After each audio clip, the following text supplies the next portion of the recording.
Yeah, good morning, my Teaser King family. How is everybody today? I am fine. A lot to look at today, a lot of different areas. I keep watching like YouTube, they have these AI videos on could be the economy, could be don't eat at these five fast food restaurants, don't eat this, don't eat that. And it's all bullshit because you just don't know what to believe and what to trust. Basically, and the fact it's AI, you can't prove anything. It's just stupid. If it's a regular guy doing it, you can look it up. Like I was watching this guy, Jeffrey Sachs, and you know, I don't like what he says. And then I looked him up. And here's the problem with Jeffrey Sachs.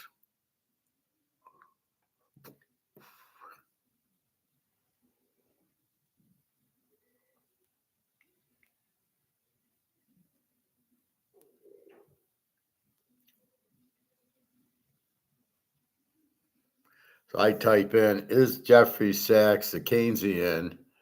And it comes up,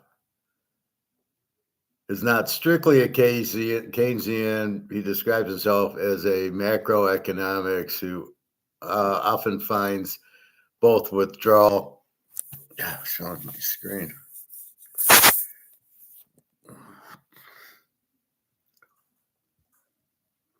So he is a Keynesian. So I can't listen to anything he says. Describes himself as a macroeconomic. Well, I'm not a macroeconomic economist. Austrians are Austrian economists. We're more micro. We're more people. Who often finds both neoliberal and neo-Keynesian schools lacking, instead of advocating for sustainable development economics. I don't know what the fuck that means. It focuses on long-term infrastructure investment while he supports government intervention to drive development. He has criticized crude Keynesian demand side stimulus as insufficient. So basically, he's not strictly a Keynesian, but he's a Keynesian. So anytime I see this idiot, Jeff Keynesian Economics Institution, Harvard, Columbia. What kind of economist is Jeffrey Sachs? And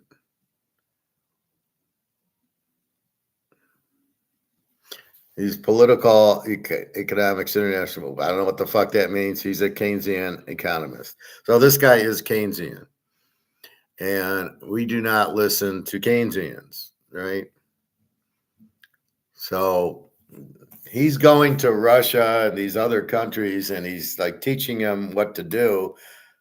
So this is why the world's in such trouble, is idiots like this guy who are Keynesians. And you watch him and he's on all these little podcasts and people think he's great, but he's a Keynesian. So everything he says is not good. It's government intervention. The whole thing is not what we like. He doesn't really talk about free trade, gold standard. I don't know where he stands on that, but we don't care. So the point with these YouTube videos, when you get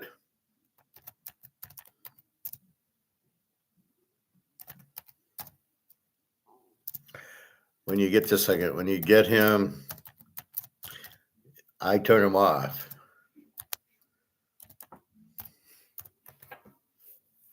So you just turn them off because you don't want to listen to these guys.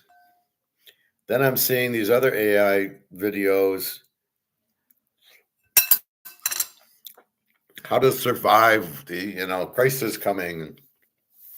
Gold's not the answer, and you just turn them off. You're like, fuck this. This is terrible.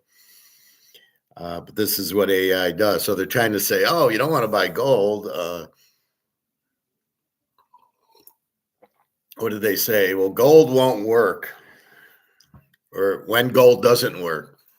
When gold doesn't work, why wouldn't gold work? You're gonna trade this, right? You want to eat, you have this, and that will trade until there's money. Now there should be another money because that's how all these economies need money.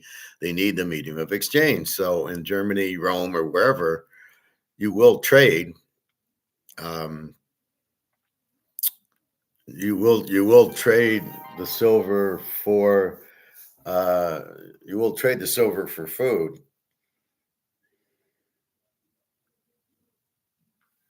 Don't want the Venmo card. So you will trade. I mean, people will accept it. And there will always be people that will take gold and silver in lieu of what you need: food, clothing, whatever. Um, it works as money, and we know the system needs money to work. You need something to trade. You go get your paycheck and you use it to buy food, right? You use it to buy your mortgage or your apartment. You use it to buy clothes. You use it to buy gas for your car. You use it for your car, insurance, and everything else. So you use something to buy it, right? If the dollar goes out, it's going to be gold and silver. There's no question about it. It's not going to be whatever whatever they were talking about. As soon as I saw it, I didn't listen to it. But people will listen to it, and that's the problem. So it's identifying what you should be listening to and learning, and what you shouldn't.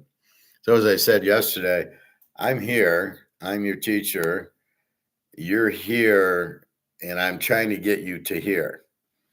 And I'm trying to get you equal with me or above me. That's the goal of me teaching you. That was my goal teaching golf. That's my goal teaching my daughter's softball, was to get them over my level. But knowing they're down here. So knowing you're here, how do I get you to here? But if you listen to Peter Schiff and Andy Scheckman and Jim Rickards and these other idiots and the AI shit, you're not going to get there. You're going to stay here because they're wrong, basically. Awas, Zuluma Lucum. I don't know what that means, but I'll assume it means good morning, and good morning to you. I am fine. I hope you are well. I hope you're out of the war.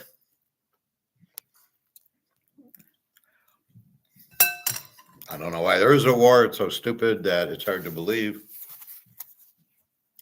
And Trump's fucking up royally. I heard the reason for the war, which I believe is A, he doesn't want to keep talking about Ukraine, and B, he doesn't want to talk about Jeffrey Epstein because he's in the Epstein files, and he did, do with young girls. But he doesn't want that to come out, so we won't talk about it. We'll have a war. It's like if your arm hurts, he hits you on the head, and then you forget about your arm hurting. And so that's what's happening as he's. Yeah, it's the oil. The oil barrels are coming down. The question is, will demand come down? Now, I heard that the jet fuel has gone up, and I don't know if we'll be able to travel as we once did, or we'll need a car because the car fuel is still similar. I filled up yesterday for $3.67. Week before $3.57. A month ago it was $2.67. So it's still affordable based on the inflation. And again, it shows you. I'll show you an Egon one today. And again, he's saying that they're selling a barrel for $200, and yet COMEX shows it at 90, right? And that's the problem.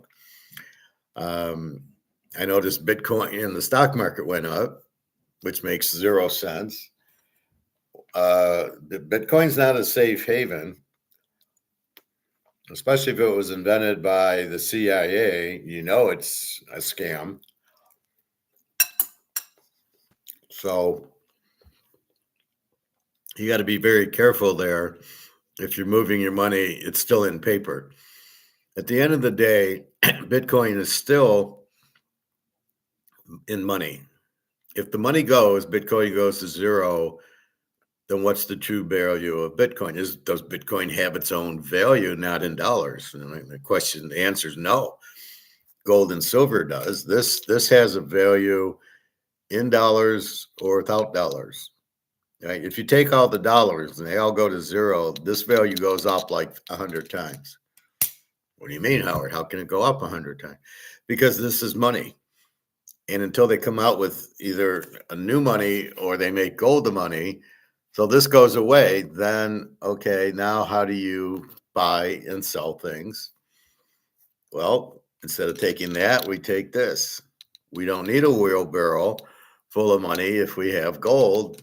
Price doesn't go up at all because the prices at the grocery store you're using this for, not this. When you start using this, the prices come down dramatically.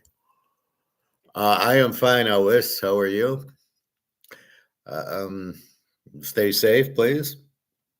So, what you have to understand is right now, gold and silver are the money, and the dollar is being, it's just worthless. But again, Kroger's has to take it, so therefore, that's what they do.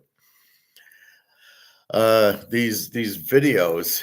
Well, here's gold and silver today. So gold 46.92, and then it jumps. Now it's back to 47.32. It was 48. So I don't know what's happened. Why would it drop? And then silver was at 80.76. Why is it dropping? It's either margin calls or these options that are fake because they don't have the physical to back them. And then they want to buy the gold and silver cheaper because they need it, even though there aren't any left. So when we look at physical silver at 76 million tons, there's only 1 million that exist. So what are they going to do for the other 75 million tons? So this is why COMEX blows up, because they got to have the physical to do it.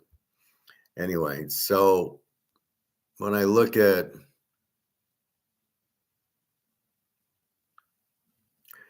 YouTube,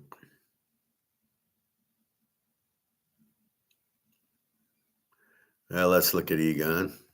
What happens at the very end? Will there be a total collapse of the financial system? I don't actually think that this time, like in 2008, the central banks can save the system because it's now totally global. So I would suggest that major parts of the system will collapse. There will be sovereign defaults. They might not call it default, but nevertheless, there will be technical defaults. Consequently, it'll be a horrible time for the world. At the end of it, you will have, of course, an implosion of debt and nothing will be repaid. And then at some point, whether that's in 10 years, there will be a reset, but that's a forced reset. I wouldn't call it a structured reset, but out of that will be a phoenix type of new currencies coming. What happens at the very end? Now, this is what he doesn't get. Nothing happens to the financial system. It's the dollar that collapses.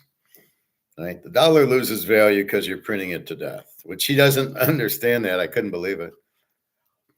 So what happens is this collapses, as does this. They go to zero to be replaced. So the system's fine. It's just you need that medium of exchange. And if this is no longer the medium of exchange, what do we replace it with? And you're going to replace it with this. So the financial system is fine. It's the dollar and the euro and the British pound that is worthless.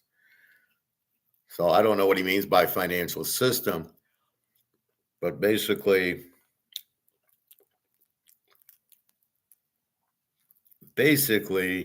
you're excuse me.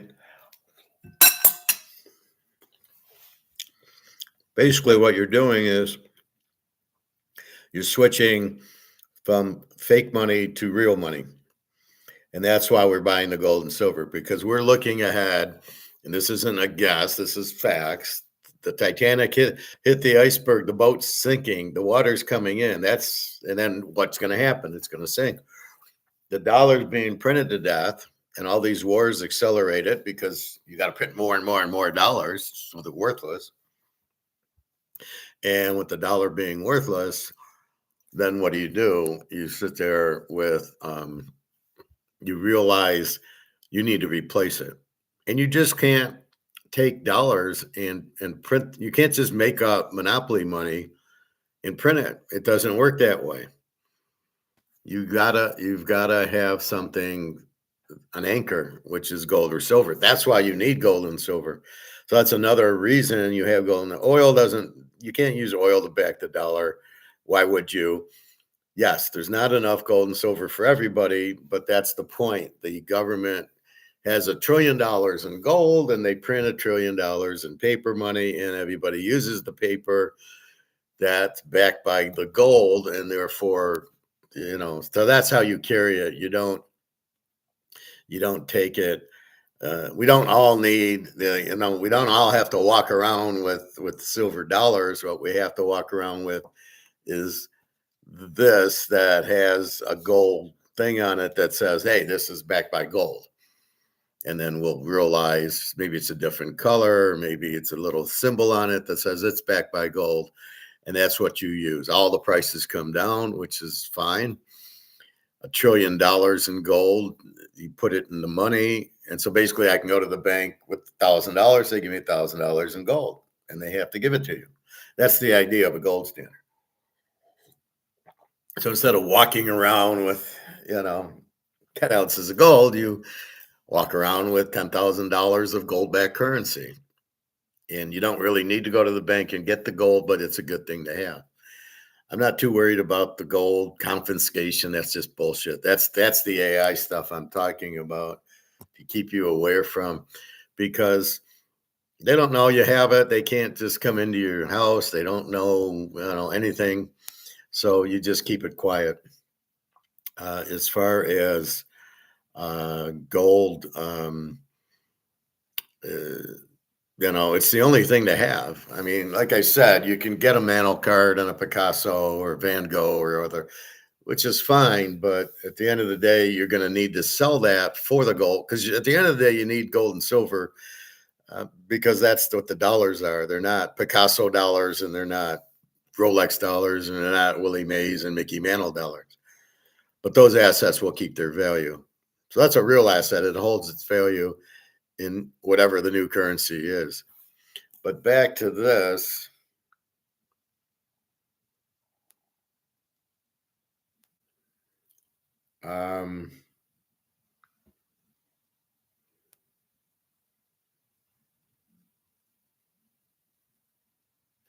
So this is the AI stuff I'm looking at. 2026 collapses here, 15 popular restaurants closing. And there's like 100 of these. And, one is be careful what you listen. You don't know if it's real. Two, the reason they're closing is because their costs are going up. So here's a perfect lesson in Austrian economics. My cost goes up, but can I raise my price? So Five Guys and fries, their costs go up, but can they raise the price? Nobody's going to pay $20 for a hamburger at Five Guys and fries. So therefore, if they can't get their costs lower, they can't be in business, which is what causes all this fake meat and this processed meat and chemical meat that isn't real. And then you got to be really careful, which is, even if I go to the grocery store and I go to the better one for my meat, is it real meat or not? And that's really the key to it. That's what you're looking for, is the meat real? And therefore, that's going to be fine, right? If the meat's real, that's what you want to make. And that's why I prefer to cook it at home, because I can control the olive oil and the salt and pepper that I put on it and everything else. And I don't need a bun, and I can put it on in my omelets and pita bread. versus going to Big Boys or Coney Island or things like that, where you don't know what you're really eating.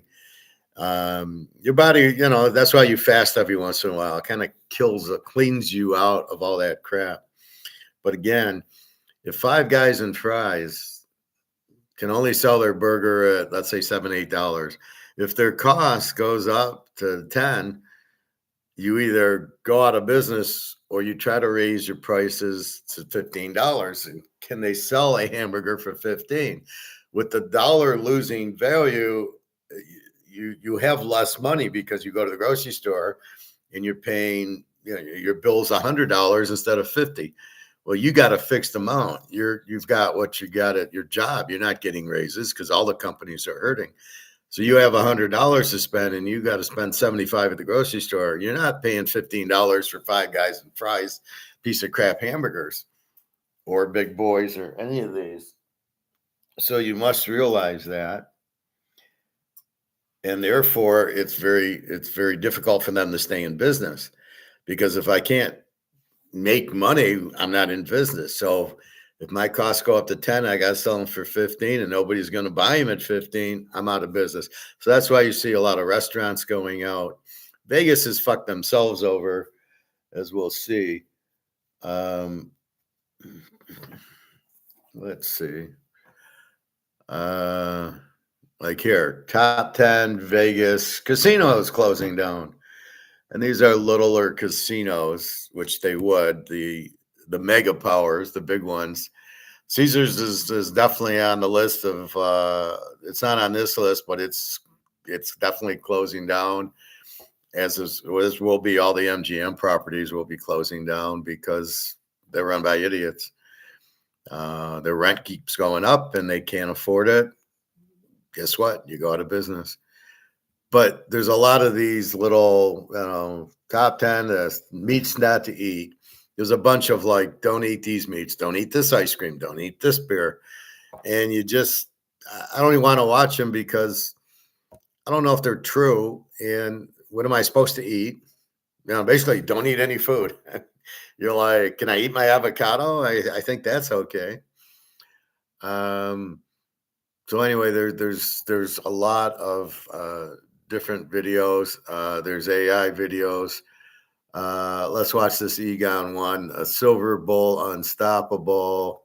Let me tell you, there is so much fake news out today, whether it's from President Trump, whether it's from the oil market or the gold market, or whether it's from the Middle East, that you don't actually know where to turn to get the real news. But let me tell you that the news does not matter currently, because the die is cast, as Julius Caesar said when he crossed the Rubicon. It means that whatever happens now is not going to affect the outcome, because the outcome is absolutely certain. That means we are at the end of a monetary era. Which in my terms means the water's coming in the boat in the Titanic, and there's nothing you can do to stop the boat from sinking. The dollar's been printed to death. The water's coming in, and meaning they keep printing and printing and printing. Now you're printing for Ukraine war. You're printing for this Iran war. You're printing for the debt. You're printing for the Social Security. You're printing for the defense contractors, and you're printing for all the government employees. So you keep printing and printing and printing. The water keeps flowing in, and there's nothing you can do to stop it. So that's why you buy gold and silver, and you really don't listen to the news. And I know I show the COMEX price, and it's more like, this is cheap, buy it, right? You don't really want to sell it at these prices. Again, I got to keep explaining. Daria gets it, and Alyssa gets it, where I know you need $100, but I'm short on cash, but I got gold and silver, which I'm not going to cash in. At $4,700 for gold, I don't want to cash it in at that price because I know it's going to 10, and I know eventually COMEX will be broke because they need the physical, and they've got way too many options out there for the physical. So that's what you have, and therefore, why would I sell it now? I'm going to sell it later, and I can get more bang for my buck because I'm going to need it because the prices will go up. So again, there won't be barter because gold and silver will be the money. And so you're really not bartering with it. You're really using it as money. And then the same thing with the dollar going out. So yeah, the barter is when there is no money, but we'll always have gold and silver as money. So hold it as long as you can. And like I said, if you need it, you're going on a vacation, if you can afford it now with the jet fuel. So the airplanes are going to be in the same situation. The cost is going to go up, but can they charge more? Can they charge enough to cover their gas, the oil prices? Because jet fuel is a lot more expensive. And can they do that? You start charging $2,000-3,000, go to Vegas, you're not going to get anybody on the plane. So they might start going out too. So this is really drastic, that they're basically, if you can't move, you're in deep shit. Like I said, I want to go to Europe, and I don't know, or Asia or Singapore. Are we going to be stuck? Now, we should be able to use our silver to pay for the flights, and we'll see how that works. Anyway, so let's go with you again. And that era is going to end as badly as all monetary eras. As a matter of fact, it's going to end a lot worse than any other monetary era, for the simple reason that this is the biggest bubble in the world, and it's a global bubble. We've never had a crisis, a monetary crisis of global proportions before, ever in history. So therefore, it's going to be worse than it has ever been before. Now, whether you get new news about oil or you news about gold, yes, of course, it does have a short-term effect on markets and on prices, but it's not going to, as I said, it's not going to change the outcome. So what is the outcome then? It's a collapse of the monetary system, which means that the money will die, which means money is going to go to zero in value, as it always has done. It's gone down already by 99%, the value of money, since 1971, when Nixon closed the gold window. And we're going to go see that final 1%, which is a massive collapse, taking place now in the next few months and in the next few years. So whether the Strait of Hormuz will be open or closed, but it's already predetermined. This is how to read markets. Markets reach a finale, and we are at the finale now, or at least at the beginning of the end of the finale. And that's when we're going to see more bad news than ever. Just take now, in the short term, what's happening. Airports are closing. Just saw today, Sunday, that Liverpool airport is closing. Spanish airports are closing. Planes are not flying. They haven't got any fuel. And oil is priced at around in the $90. Well, the real price is not in the $90. I've just heard a recent price in the Far East of $280. So the real price is a lot higher than the quoted price, for the simple reason that there's no physical oil available for a lot of people around the world now. So now that's the same thing with our gold and silver. They're quoting these cheap prices on COMEX, but people will need gold and silver, and they are never going to get it at these prices, right? So when you see, what did we say, 47.36 for gold, but you can't buy it for that. That's just this little game of COMEX, which is what they're doing with oil. They're keeping the price down, but when they really start to need it, and the dollars start going to zero, and they go buy gold and silver, we're going to get that same price boost that oil is getting, right? 90 is really 280. $90 silver is really going to be 500, 600, because you'll need it to eat.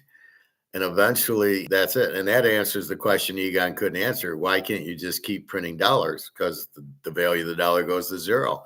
That's how all these empires end. They go to war, and they have all these welfare and handouts because they all want to be elected, because they're all corrupt motherfuckers. And so you sit there and you keep printing. You can't stop the printing, right? What are you going to do? You got the interest on the debt. You got the government employees. Go lay them off. You can't. What do you got to? You got to pay the interest on the debt, the defense contractors. So all that you have to pay. So you have to keep printing. So there's no way out, and then it goes to zero, because as you print it, it gets worthless, and that's what ends every empire, from Rome to England to France to Spain. Amsterdam with their tulips, and then even non-empires like Zimbabwe, Venezuela, they all had the wheelbarrow out because, again, you keep printing and printing and printing. And when you do that, the value goes to zero and they never learn. See, if they back it by gold, then they can't print and do the handouts and everything else. Well, they shouldn't. It's the greater good is I want to have a gold standard so I don't fuck my country over, not so I can get elected and steal the money and print the money for myself. That's a defeat because the money's worthless. All right. And for shortages of fuel for your car, of fuel for a home, of fuel for the world's industries and factories, etc. And whatever Trump does or Iran does is not going to change it. The die is cast. So what will this mean? Well, it mean obviously a lot higher oil prices and massive shortages. There were at the beginning of this year oil reserves around the world of about 1.6 billion barrels. That's gone down already by 650 million barrels, and it's going down by another 450 million barrels per month. So we will soon run out of reserves, and when there are no more reserves, that means that the real price will be not the futures price that we see now, which is not a real price. The real price will be what somebody's prepared to pay for a barrel of oil, and especially a barrel of oil that doesn't exist in most places. It would be a lot higher. That's the free market. That's what I talk about in physical. When I talk physical gold and silver, it's what if I sell it, what somebody will buy it from me without this bullshit COMEX. So when we collapse COMEX and you want to sell your silver, you're going to put 3 zeros behind it. I want $1,000 for it, and there'll be buyers because they need the silver. You need the oil, as he just said, the heating oil and the jet oil, and for the car, you need it, right? You can't really go without it. Well, you're going to need the gold and silver because you need money. We need to eat and drink and shop and live, and you need all that. So you're going to need gold and silver, which is going to be a huge demand, and that's what we're waiting for. So that's why I say this is not profit taking. You do not want to sell it now. And like I said, an ounce or two if you have to, and be very careful with it. You don't want to run out. How much should you have? As much as you can buy, because you're going to need it. Not today, but that's why when you want to buy a house, wait for the prices to collapse. Nobody can afford them. So if nobody can afford it, what happens? I want to sell, but there's no buyers. So I want to sell it at 500,000. There's no buyers. 400, no buyers. 300. Before you know it, it's at 150,000, and that's where the buyer is. And that's the whole point. Interest rates will go up, so the housing value is going to crash. So why buy a house now? Wait till it crashes. And that's the key to it. All right. Oil will go to several $100s. And it's the same with the metals. For example, silver. There are hundreds of billions of ounces of silver that on the futures exchanges that is standing for delivery. But there is no delivery. There's no one who can deliver silver. And at some point in the very near future, and I've talked about this before, silver is not just going to go up back over $100 again. It's going to go to $200, $300, $400, $500. And that could very easily happen this year or even in the next few months, because we're very likely to see a panic. It's the same in gold. But a lot of gold standing for delivery also. You have hundreds of millions of ounces standing for delivery. And again, there will not be any delivery because there is no physical gold available, only futures contracts that have a value which is massively above the current price. So that's just in these markets. And you can imagine what effect this will have on financial markets. You look at global debt. Okay, so just a second. So you have 4 million tons of gold in the contracts and only 200,000 tons of gold available. Where are you going to get the 4 million tons of gold in the contracts when it doesn't exist, which is my whole point. It's the Ponzi scheme. And that's when that's when we'll be protected and we'll make a fortune, because the price will go to the moon, because the dollar will collapse and we need it. And they're selling these options. So it's like a bubble in paper, but not in physical. So they're going to sell these options. There's 4 million tons. of gold, 76 million tons of silver. You got 200,000 tons versus 4 million in gold, and 76 million tons versus 1,000,002. Now, don't forget, China, Russia, India, and BRICS have been busy buying, busy little boys buying. So is Czech, Poland, Hungary, and a lot of those countries are also busy buying. So they're not like that's available. Yes, there's 1,200,000 tons of silver, but of that available, it's probably 50,000, maybe less. And that's ounces, probably not tons. And the same as gold, 220,000 tons available, of which we know China's got 80 of it. So let's look at BRICS. Maybe there's 175 to 190 already gone. So there's going to be there's going to be 4 million tons against 10. Let's say there's 10, let's say there's 200,000 tons. Let's say there's 10,000 tons left for 4 million people, or 4 million tons of paper.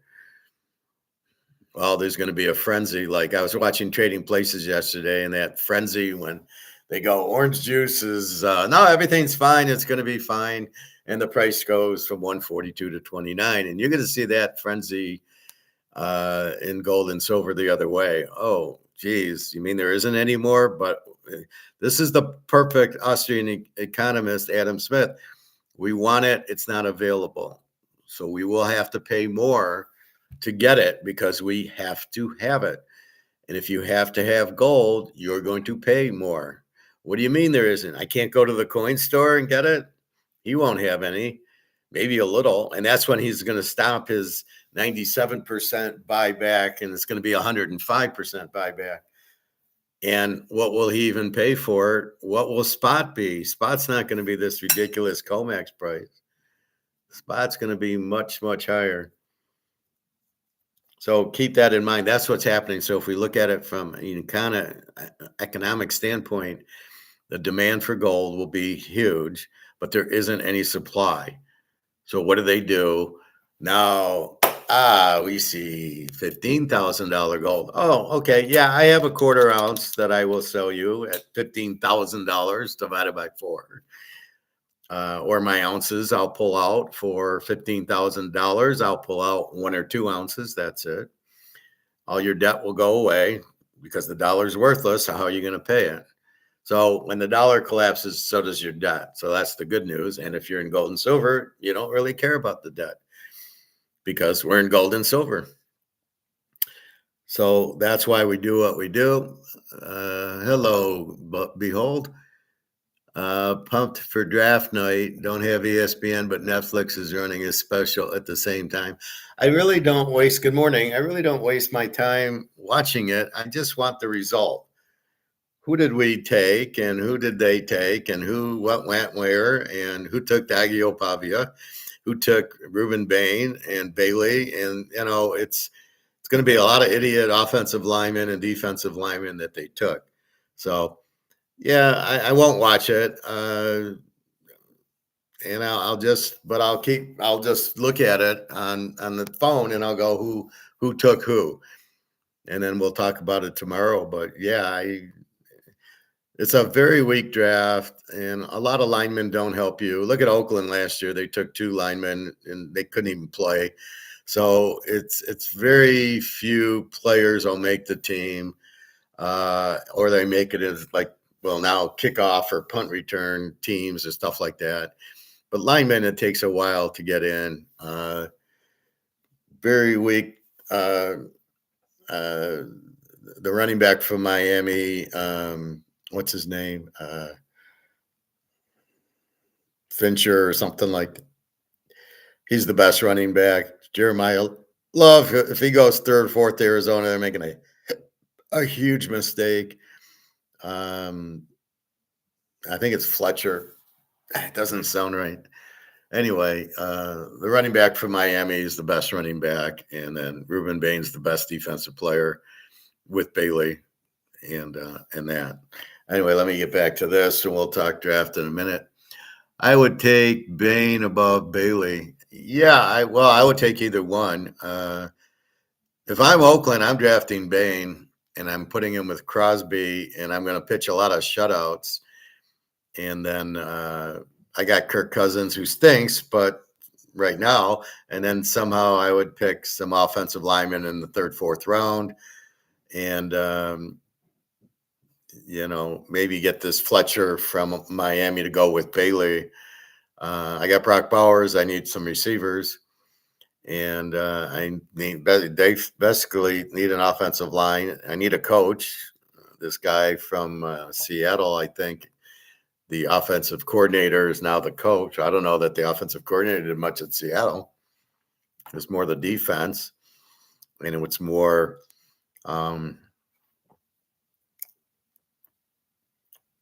handing the ball to Kenneth Walker isn't really a great offensive coordinator.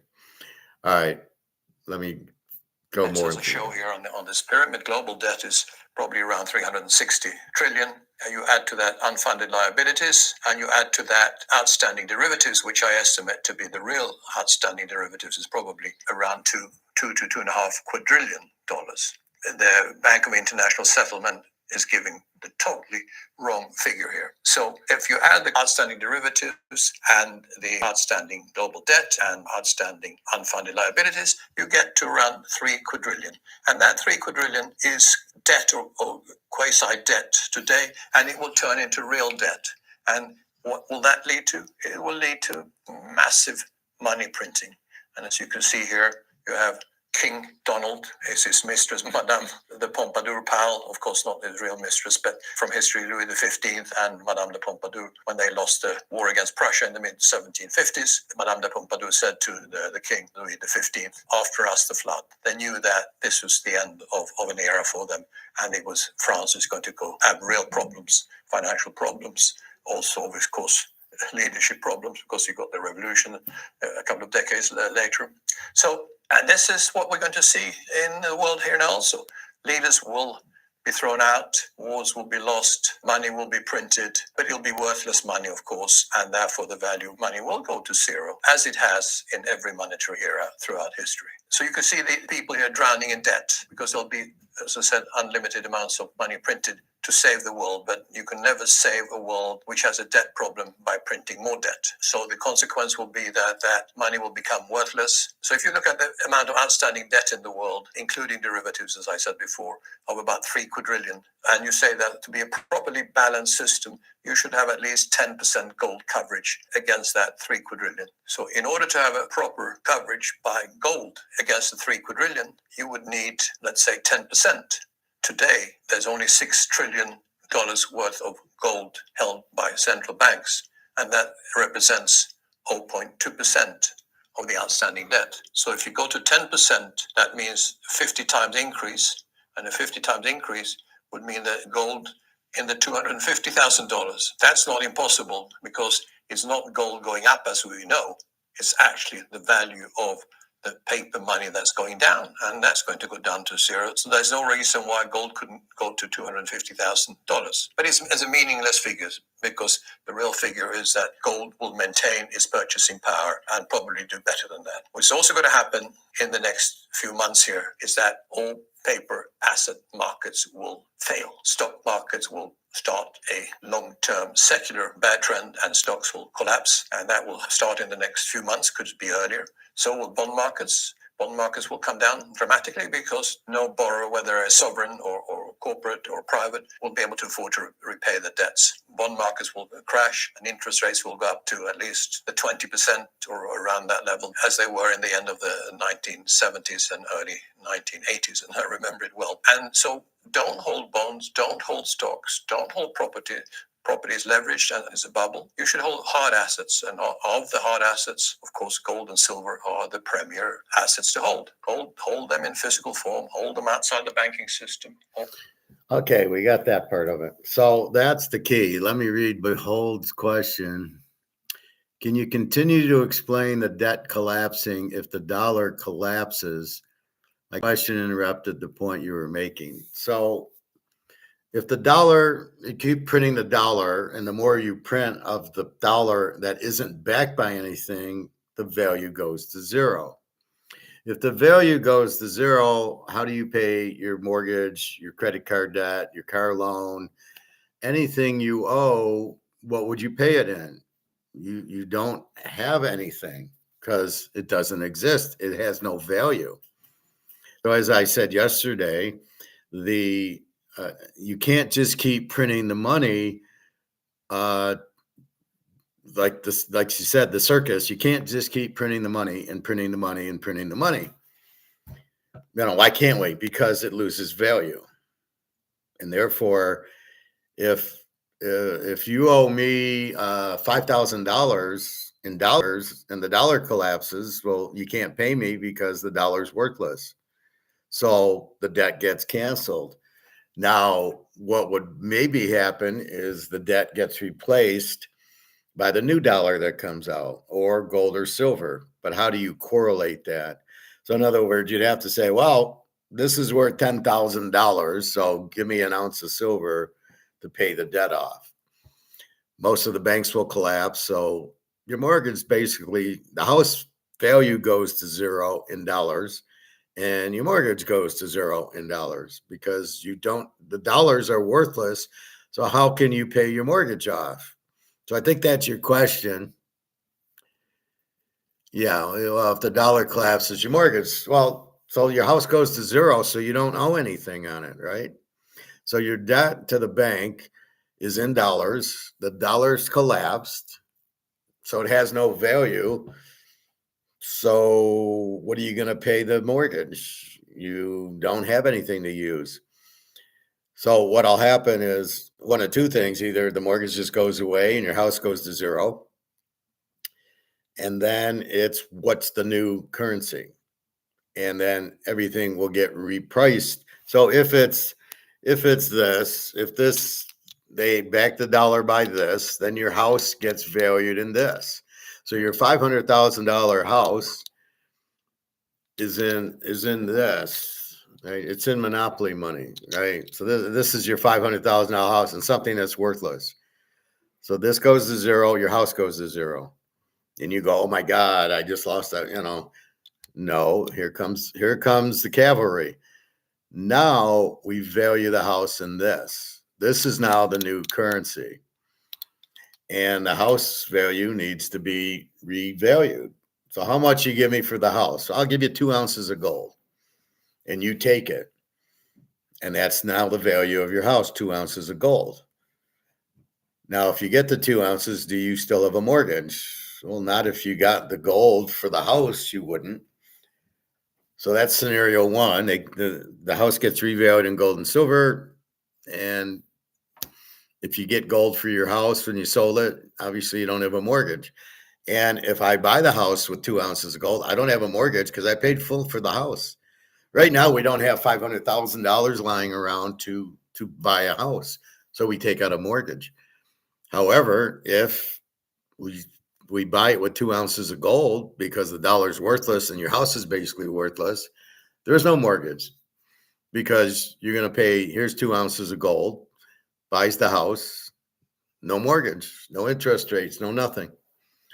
Scenario two, they replace the dollar with another dollar, not stable coin or that crap, USD number two, and let's say it's backed by gold, or let's say it's not backed by anything.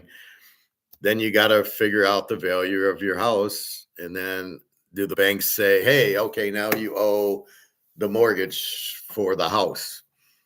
Your mortgage was 300,000 and now it's zero. And now how are they going to figure out the market value of your house? Again, the market value is figured out by what you paid for it. That's what it's worth.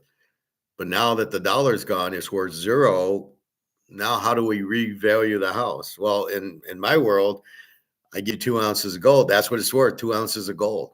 So let's go back to the Roman time when they didn't have money. They had gold and silver. And so you're on the Appian Way and not in Caesar's Palace, and you buy milk and a cow so you can eat. And I don't think they had fridges back then. Although knowing the Romans, they probably had some system for it. Chickens and then bread and stuff like that. So the value would be figured on what you paid for it in the marketplace. I got a chicken. I want one silver, and they give you one silver for it. And that's the value of it, is what people will pay. So if you have a fake dollar, you got to reprice the house in whatever the new currency is. So if it's gold, you don't have to worry about a mortgage, and if it's some fake dollar, it won't last. So they'll come up with a new value. But at what point do the banks convert your mortgage from 300,000 fake dollar monopoly money to the new currency, whatever it is, the new medium of exchange?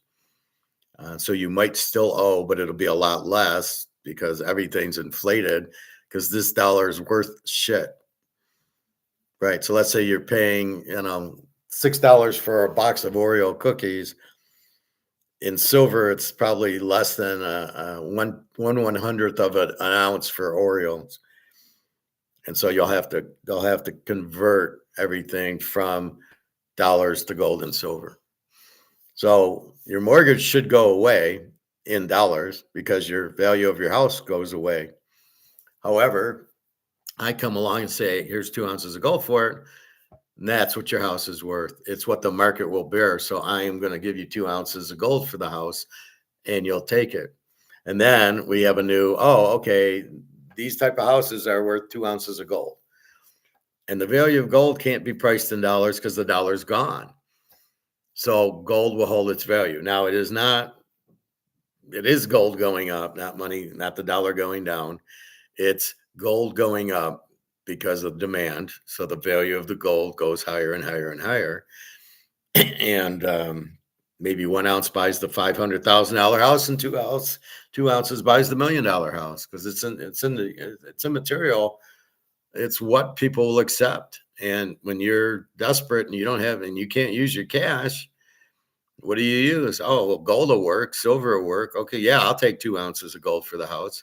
That's the new value of the house. And that's the whole point of it. So it's what the market will bear. It's not the inflation. The dollar's not worth anything now. And yet look at gold go up and down. So you don't even have a price of a real price of gold or silver. You have this option Eddie Murphy price. Silver's down $100 today. How can that be? Or $2 today, or it's at 76. How can that be? How can it go from 80 to 76? How can it lose value? Because of options. Well, wait a minute. You just said it's not the price going up, it's the dollar going down. Did the dollar go up, causing silver to go up? Are you kidding me? So I think the government's printing and printing, so it's worth zero, but they don't want to cause a panic. So they show the stock market higher, and they show, oh, look, the Bitcoin's up. And I saw Bitcoin about 75,000. I just stay away. It's all collapsed. It's just a matter of time till people recognize the Ponzi scheme. Madoff crashed. It's just when everybody needed their money, it collapses. So when everybody needs gold and silver, it's going to collapse COMEX. So your mortgage will go away in dollars. That's for sure.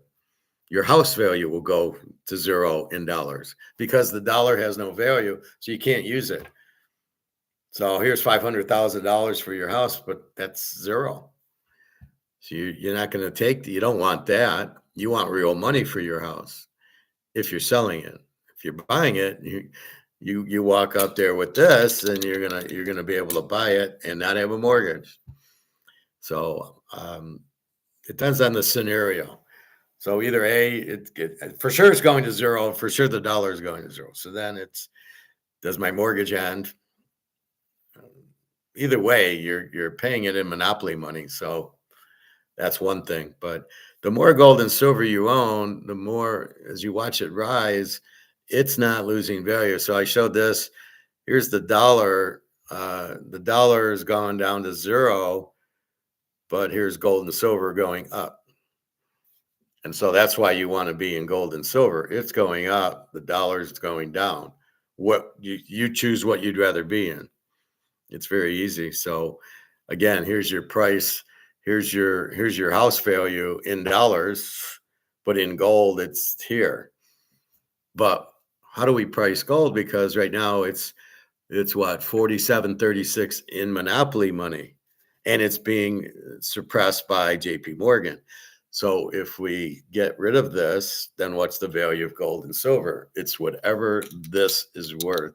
This will be priced in gold and silver, and the value will be what it can buy. So going to the grocery store, it's what are we going to be able to buy with this? And that's what'll happen. So your car payment will go away, as will the value of the car. Everything in dollars goes to zero. The new currency will then reprice everything. The marketplace will reprice it. So you want to buy ice cream or you want to buy chocolate chip cookies, it's going to be, oh, what will the market bear? And an ounce of silver is going to fill your cart 5 times over because all the prices are in monopoly money. Will go to real money in silver, which is very limited. So, it'll be 2 cents for Oreo cookies, not the $6 monopoly money price. So I think that's it. So your mortgage will go out because you don't owe anything because your house isn't worth anything. And the bank, what are they going to do? They can't get paid in dollars because the dollars are worthless. They might still charge you for a little bit, but basically the money's worthless as it is now. The money's already worthless. We know it, but they don't. So you just got to hang on with it. But the mortgage, the house will be worth zero. So the banks won't even survive. So when the banks go out, who are you going to pay?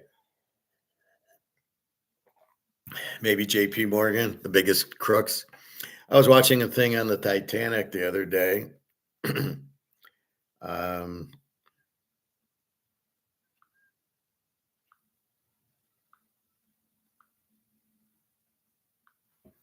and it showed, see here, 12 fast food menu items you must avoid. And there's a lot of this shit out there. 15 popular US restaurant chains that are in serious trouble. So you're like, if you see these, you don't even know where to eat. See, I don't like, this is what I'm telling you about AI. When gold failed, these 5 assets fed millions. Okay, gold didn't fail. Gold never fails. That's the point of gold. So again, this is why you avoid this sovereign ledger and this AI guy and all that shit. I was watching this 9/11, and they found debris in the building that was explosives. So they know it was a demolition job, as we know.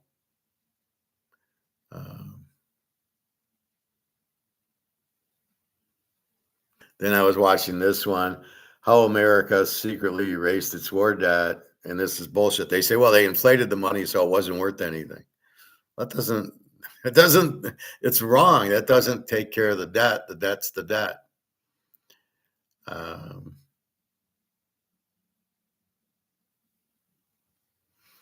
watched this one. I know the real reason Trump started the war, it was Epstein. Right? He's getting blackmailed.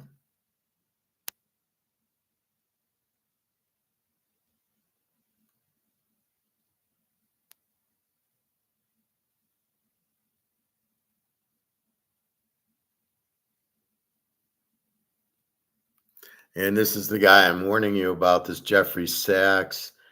He is a Keynesian, so don't listen to him. He doesn't understand economics, and he just talks a lot.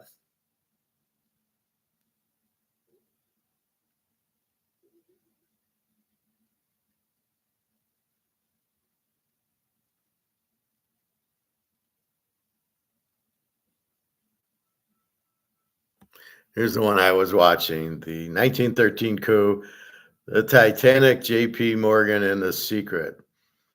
JP Morgan was supposed to be in the Titanic, and the day before, he canceled. Did he know it was going to sink? They locked up the binoculars so they couldn't see the iceberg. The Californian, which was 12 miles away, ignored the signals. So they were paid off not to rescue these people from the ship. And basically, the reason they did it, well, there was two reasons. One was they had another ship, the Starline, I believe was what it was, and they had the Olympian and the Titanic, and they're pretty much identical ships. And the Olympian had a problem, and they had to spend the insurance wouldn't cover it, so they had to spend a lot of money to fix it.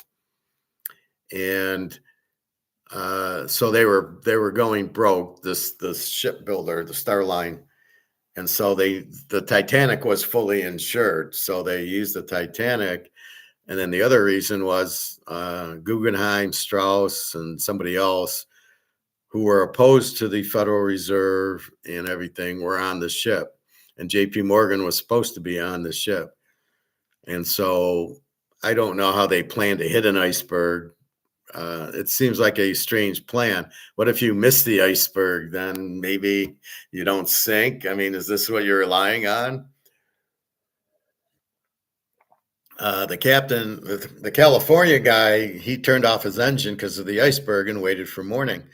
But the Titanic captain just kept going, and he ran. He barely ran into it. Like I said, if they would have hit it head on, they'd be fine. As they tried to turn and they hit the side of it, but that was so J.P. Morgan didn't want these three guys to get in because they would have not wanted the Federal Reserve to come in 1913. This was in 1912, the boat. Now you think maybe he could have killed them a lot easier way without bringing down a boat. But part of it was also the insurance on the boat. If the Titanic sinks, they're insured to pay off the Olympia cost. So there's a little bit of that, but you think there could have been an easier way to kill these guys than pray that you run into an iceberg in the middle of the night by the captain keeping the speed up, and running into the iceberg. You couldn't see it, so how did you run into it? I mean, that was very strange that you're going to kill everybody. Well, also the insurance. So you should have abandoned everybody. Why didn't you have more lifeboats and just say, okay, buddy, get off. We got to sink the ship or something. But that's the funny part when people go, it's unsinkable. Well, not if you hit an iceberg.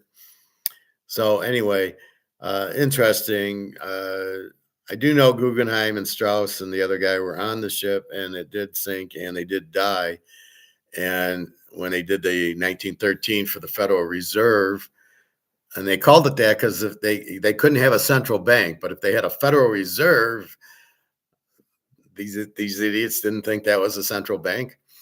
So because in the Constitution you can't have a central bank. So you have that. So they got the insurance money for the Titanic, which helped pay for the Olympia, which they probably then used. And again, the captain must have been in on it. It's just strange that, and then they paid off the California captain not to come to the rescue. I mean, this is so stupid. It's like Total Recall with Arnold Schwarzenegger, and at the end he goes, "We all plan. It was all planted for you," and he says, "Bullshit."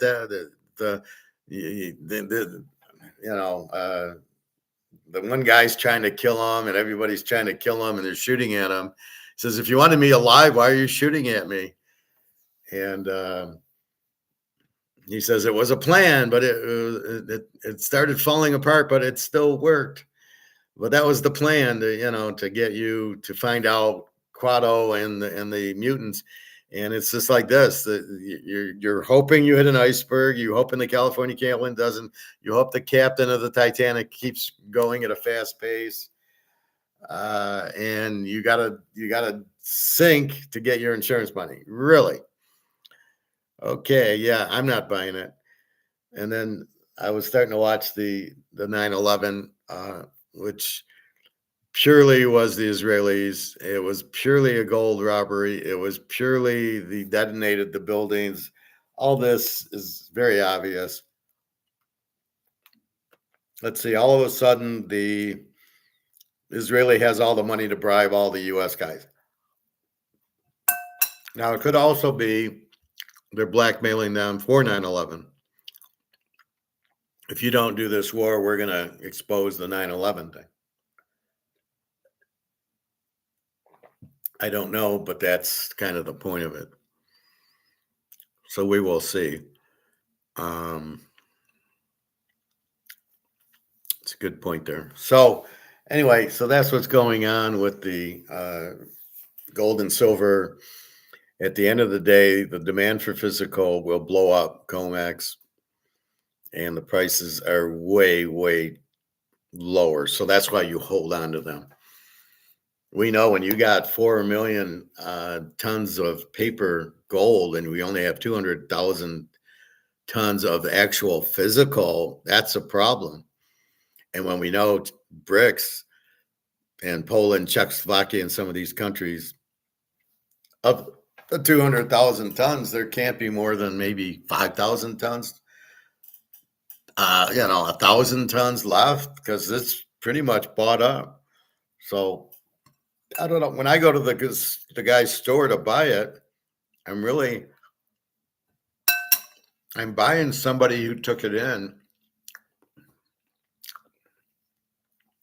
So the guy takes it to the store and sells it, and then I'm buying his piece. So I'm not buying a new piece. I'm not buying a new ounce. This is an ounce that somebody came in and sold them. This is not an ounce that, this is part of the 222 ounces tons, but somebody came in and sold it to them. So it's just trading. But BRICS has, like I said, probably 175,000 tons of the 222, at least. And there's probably 215,000 tons gone that you can only get in a trade. And at what point did they sell it? But Turkey did not sell physical gold to buy oil or whatever. They used the options. And so you probably still have these merchant calls going on, creating this fake demand, fake selling going on because they need to do the margin calls. Something like that. All right. So let's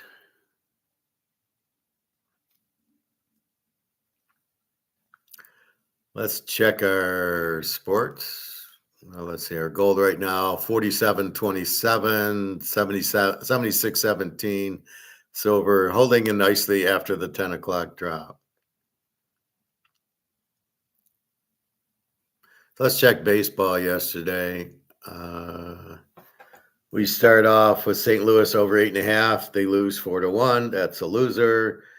Cleveland over 8.5, and Cleveland loses 2-0. So we're getting low scoring games.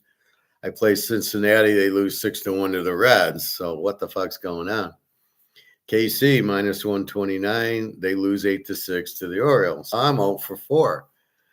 And then the fun starts. California, they win 7-3 over Toronto. That's a winner. That was a 3-unit. The first 4 were 2 units. Seattle over 7.5. They win 5-4. My lock, the 5-star lock, the Yankees under 7.5, and they win 4-1. Beautiful pitching. Max Fried versus Ranger Suarez. Exactly what I thought. Very low scoring game. So the Yanks win 4-1. So 5 were under 7.5, and that was 5 units, which takes away 2 of my losers for one guy. Then we have Atlanta, which wins 8-6.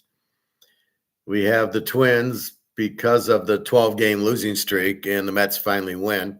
Okay, we won, 8 games betting against the Mets. With the Cubs, I know we hit them all, and we hit the Minnesota. So, okay, we have our loser. Now we're off of this trend streak.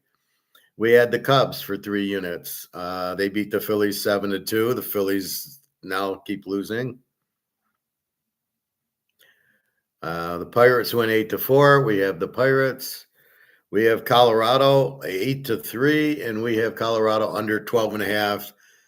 I wasn't going to play it, and then I kind of thought about it, and they did held San Diego to 3 runs. They scored 8, and then the 49ers, we have over 7.5, and the Giants win 3-0.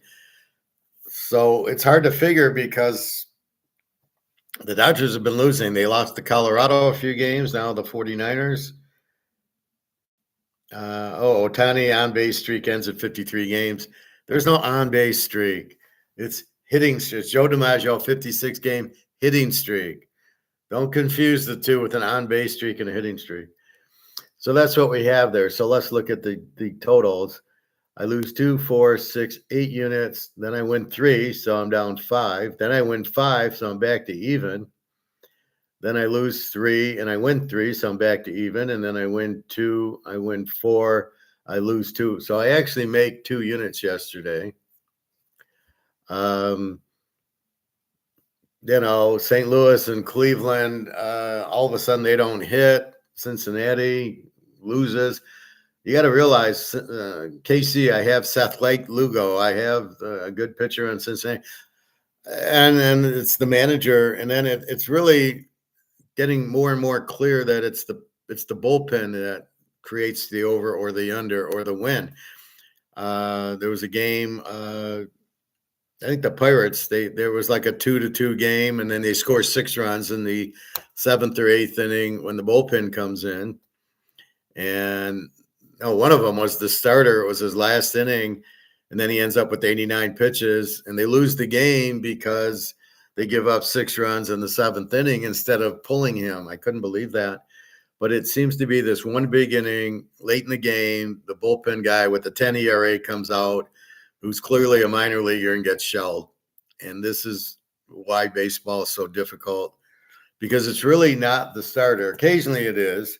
Ranger Suarez got beat gave up a 3-run homer yesterday. And that was pretty much it. But he only pitched 5 innings. Fried was, I think, 7 or 8.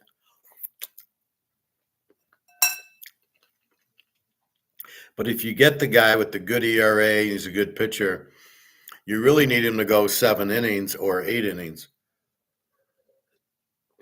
Because once you get to the bullpen, you don't know what you got. You got a bunch of shit. You got a bunch of minor leaguers.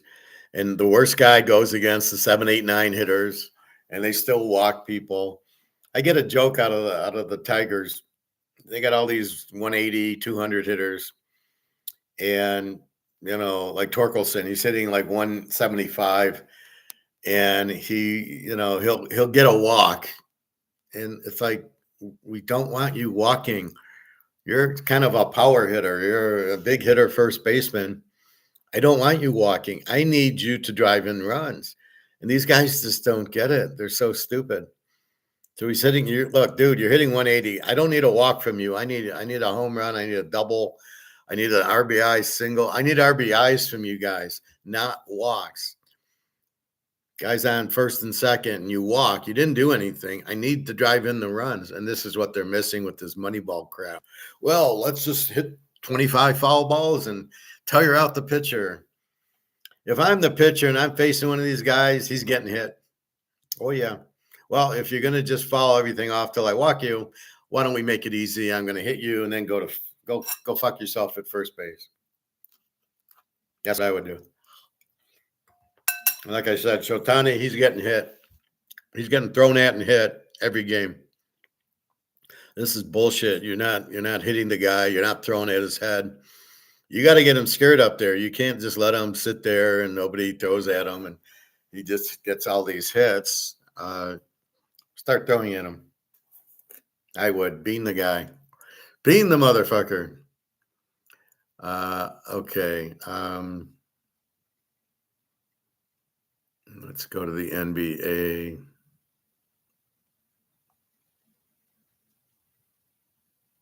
Oh, I'm going to have to go here.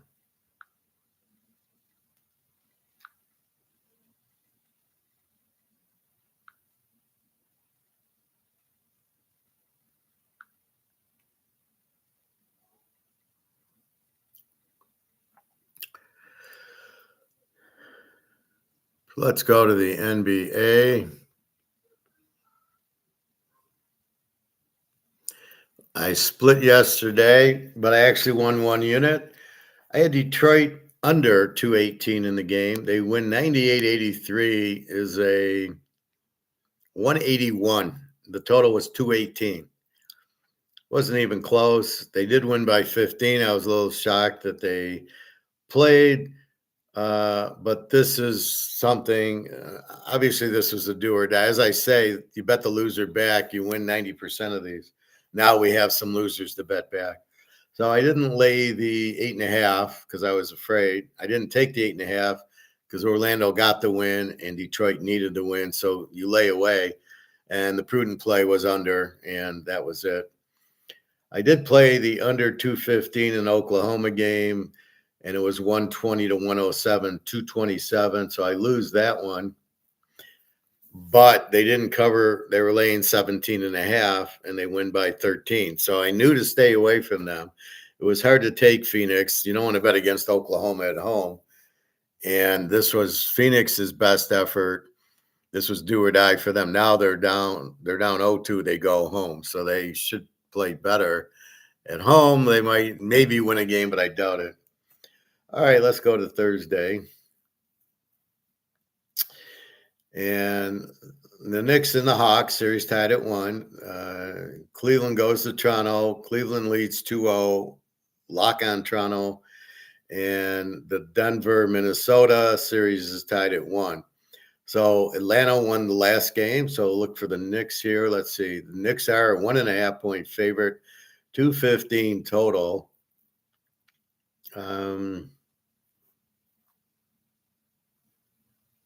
We the Knicks minus 6.5. They lost.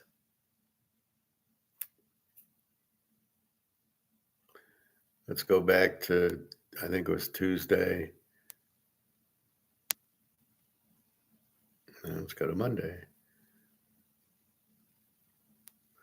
It was 107-106 Atlanta.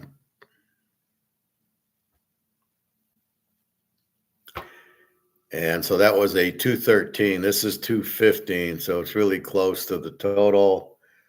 Both teams got to 100. Notice how the scores are going down.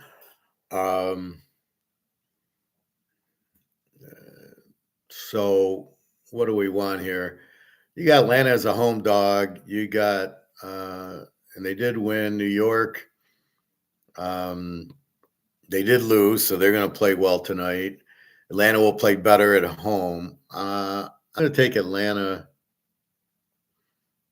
plus 1.5 as a home dog, 2 units. The 215 is intriguing, but I don't know. They played a 213. It could go over, it could go under. So that's not really a good thing. All 3 games are on Amazon, so I'm sure nobody will be watching. Who the fuck's going to even get Amazon to watch these things? And they're too boring to watch. I can take about 5 minutes of it. So I think Atlanta at home, it's 1-1, and then that will lead us. The loser of this game, we bet hard on game 4, because then it's 2-1. You can't go down 3-1, and it'll be there. But I'm going to give Atlanta the edge right now. Cleveland goes to Toronto. Cleveland is 2.5, 221. And we had Cleveland minus 9.5, won by 10 the other day. Cleveland's been hot, but I'm going to take Toronto here. Toronto plus 2.5, and I'm going 2 units because they're down 2-0. Toronto cannot go down 3-0. They lost by 10, so that was at Cleveland. Now we go to Toronto, and the Toronto role players will play much better, and the Cleveland role players will play much worse. That's why they're role players. The crowd noise and the emotion gets to them. So when they're at home, they play better. But when they're on the road, they don't play as good. So we have to take Toronto. They're down 2-0. They can't go down 3-0. They will give you their best effort. Is their best effort good enough? But that's what they're going to give you. They have to win this game. So we got to go Toronto. And we'll just keep it at 2 units. And then we got Denver at Minnesota. Denver's 2.5, 233. Wow, was it going to be that high? Denver minus 7.5. Let's look at that. That was what, Monday? Denver, it was 119 to 114. Minnesota, it was a 233. And now we just happen to have 233. So they go with the score of the last game. But that was in Denver. This is in Minnesota. The series is tied at 1. Denver off the loss. Lane 2.5 to Minnesota. I'm going to take Minnesota here, just like I'm taking Atlanta. Normally you want to bet the loser back, but since it's 1-1, I'm going to take Minnesota plus 2.5 for 2 units. Really, just because they're at home and they won, so they know they can beat them. Same thing with Toronto. They're a good team and they have to win. And I think this is a game you can get them. And again, the same thing. Whoever loses this, we're betting back in game 4. It's psychology, and that's how you bet the NBA playoffs. And I've done that for years, and you make a ton of money because that's what you're looking for. You're looking for that motivation.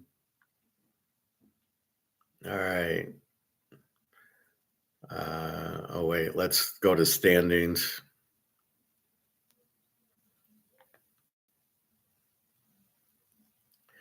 So let's check our streaks.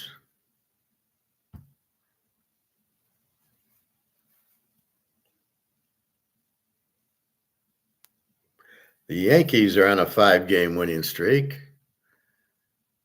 Everybody else is back to a 1-game winning streak. That's why you bet the streak when you get it. So it's just the Yankees. Oh, that's why we bet Cincinnati. They were on a winning streak. Not anymore. Philadelphia's on an 8-game losing streak. The Mets finally won. We know the Cubbies are on a winning streak. So we got Philly on an 8-game loser. The Cubbies on an 8-game win streak, and they play each other. And that's it. So it's the Yankees and the Cubs against Philadelphia. Since the Cubs play Philadelphia, that will be our lock today. We're going to take the Cubs. And let's see what it's at. So now I got to go to covers to get the pictures. It's funny, on my laptop, I can see the pictures in Yahoo, but on my phone, it doesn't show up. I think the problem with my phone is I'm in incognito, because all of a sudden I'm getting like this stuff.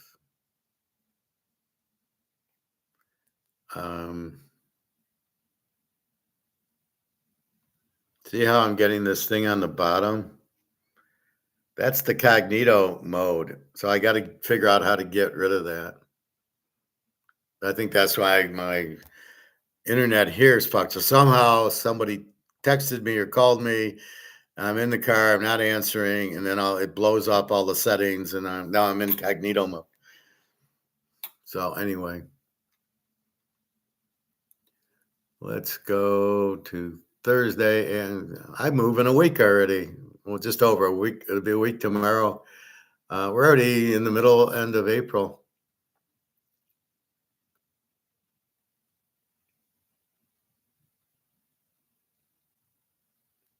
So behold, I think I gave you the answer to your other question. Can I continue to explain the debt collapse? Well, it's really the dollar collapsing. So the dollar has no value. So if you have assets that they don't have any value in dollars, they will have value in gold and silver or things that are valuable, which would be real assets. So a Mano card will still help you. All right.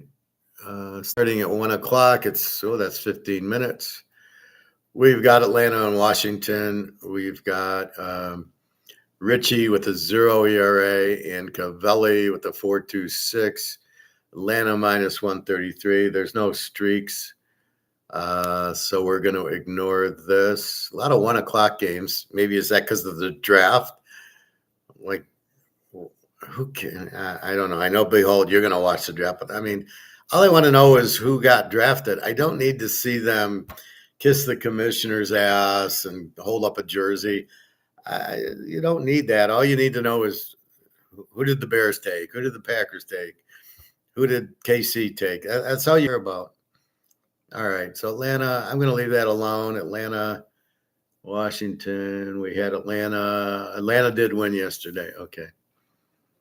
So Richie against Cole. I'm going to leave this alone. Milwaukee and Detroit. We got our boy Scooble, 5 inning guy.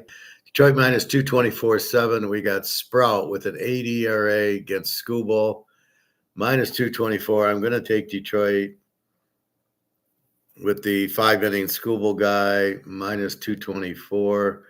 I'm going to go 3 units because the game's in Detroit, so Detroit will steal the signs. They play better at home than they do on the road in Milwaukee. Sprout. Now, Sprout's got an 8 ERA. See, here's where we think, he's going to go 5-6 innings with a terrible ERA. No, he's only going to go 3 innings maybe. Then you're dealing with the bullpen and who are you going to get? So it's a righty, so Detroit bats their lefties, and I think Detroit wins this game. Scooble, again, 5 innings. He'll pitch 80 pitches and he'll leave, and just send him to the grocery store already. Here we go, Philly and the Cubs. We got Sanchez for Philly with a 1.61 ERA against Cabrera with a 2.45. It doesn't matter. We're taking the Cubs. Plus 102. It's amazing Philly can be a favorite on the road. And we're gonna go 4 units with this. Cabrera is pretty good. I don't know who the Sanchez is. I think he was in a James Bond movie. All right, let's look at the game logs.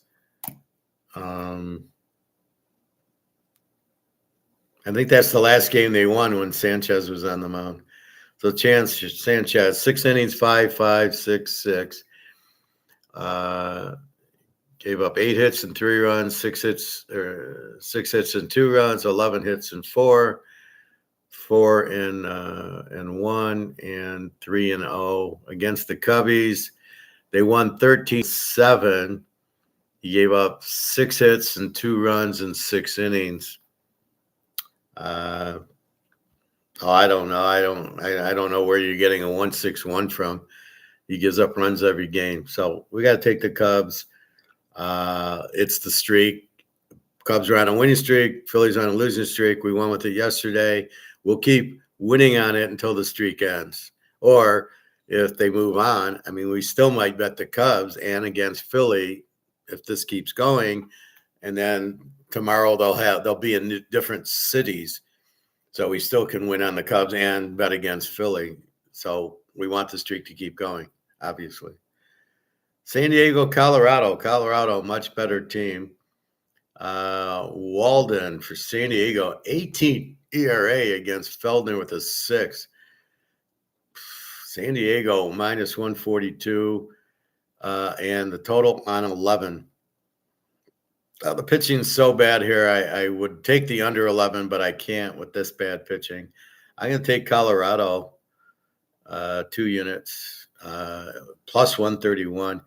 Colorado they're sort of like Indiana. They're not getting the respect. Why are they a dog at home with a guy, Walden, who has an 18 ERA, and they're the dog? Like, that doesn't make any sense. So they're playing well. They beat the Dodgers a few times. They beat the Yankees a few times. They won yesterday. So we'll just keep going with Colorado. It's not a streak, but I like the way they're playing. So it's kind of a don't tell anybody. The White Sox in Arizona. Arizona, 149, 8.5. We got Dean Martin going for the White Sox with the 2.16 ERA against Soroka with the 2.86 ERA. For Arizona, 8.5. White Sox, we're going to go under 8.5, and we'll go 2 units. It is surprising. The White Sox still have no hitting, but they've been scoring runs. So, again, this is what you're dealing with in baseball. You're dealing with averages. You don't deal with this in football, and you don't deal with it in basketball. Basketball, you know who you're getting every game. And you can see, they scored 150 points or 110 or 99.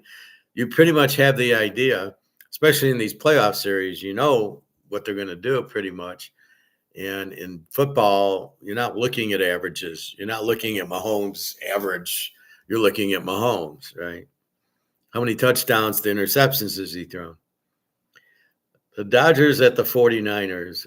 The Dodgers 155, 7.5. Glass now with a 3.24 ERA goes against Webb with the 5.10. I'm going to go over here.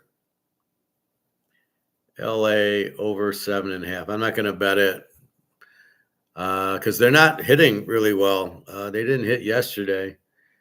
So let's go over. The Yankees in Boston, we got to take the Yankees because they are now on a 5 or 6 game winning streak, minus 136. And we're going to go 3 units on the Yanks. Schittler with the 2 ERA against Tolley with the 0.00, either a bullpen guy or a guy who hasn't played. So we're going to take the Yankees, ride the streak. And you just beat Ranger Suarez, and they're starting to come alive. Minnesota and the Mets, now we're off of this, and that's how you bet streaks. So we're betting against the Mets since they lost like 5 in a row.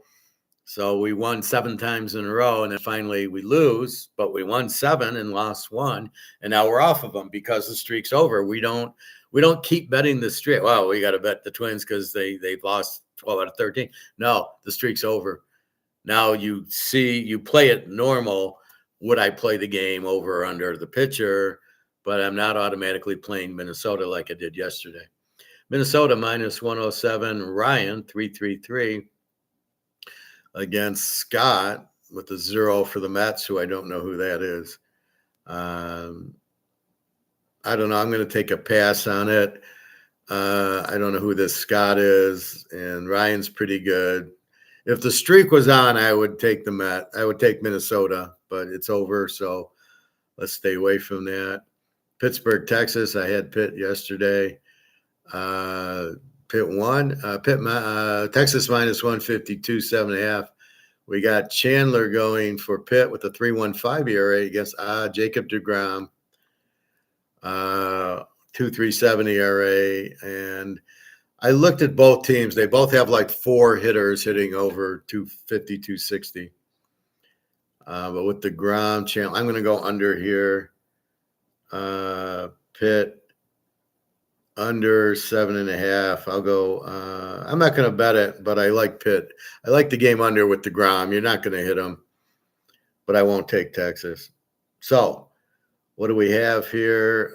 423. We got the Cubs plus 102. This is kind of our lock. 4 units going against Philadelphia. Yes, they're going against Sanchez, but they are at home. They have a decent pitcher, and they're on the big streak, and Philly's on the bad streak. We have Detroit minus 224. The grocery store clerk Skubal going against some weak pitcher, minus 224, 3 units. We got Colorado plus 131, 2 units. We got the White Sox under 8.5. They still can't hit for 2 units. We got the Dodgers over 7.5, no bet. We got the Yankees minus 136 for 3 units. They're on like a 5 or 6 game win streak.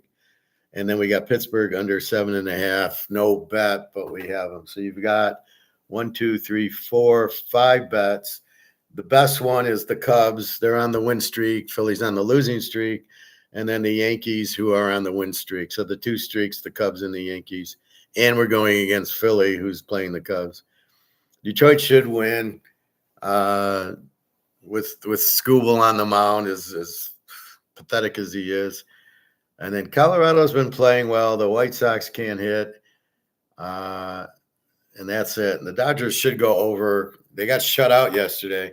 So they're playing really bad ball right now. But again, it's every day. It's hard to play ace. You can play it in the playoffs, but in the regular season, here come the 49ers into town. And, you know, how up can – now it is a rivalry, the Dodgers and the Giants, but how much can they really do it? So basketball, we got Atlanta plus 1.5, 2 units. Toronto plus 2.5, 2 units.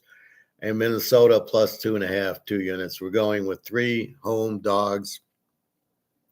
I don't think Cleveland's all that against Toronto, and the Knicks all that against Atlanta. Atlanta just beat them in New York. Toronto must win, and Minnesota just won at Denver. So they confidence is we know we can beat them, and that's critical. Now we'll see, and then we're going to really double up on Game 4. So if Atlanta wins, then the Knicks have to win the next game or go down 3-1. If Minnesota wins, Denver has to win next game or they go down 3-1. And if Cleveland beats Toronto and they're down 3-0, it's do or die, right? They lose the series. So it's in Toronto. I think they'll play their best game like Detroit did. I still think Detroit loses the series. I think Orlando's the better team there. Detroit's fantasy. Let's look at the NFL draft. But first, I want to look at the stock market.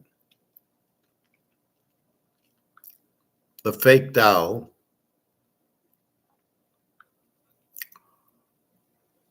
down 200 points. How the hell it got back to 49? Who's investing in the Dow? I think it's just companies with the 401k. So that's where AI is going to hurt too. If you don't have any workers, you're not going to have this 401k. And so the market will go down because people will draw out their 401ks because they need money, and they're not going to replenish it since there's no workers getting their 401ks, putting it into the market. So the market's a fantasy. This number is as bullshit as the housing market and everything else.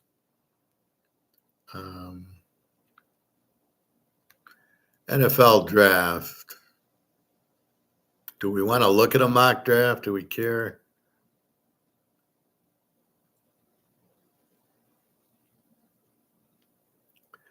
Do we really give a fuck it's in Pittsburgh? No. Oakland holds the number 1 overall pick.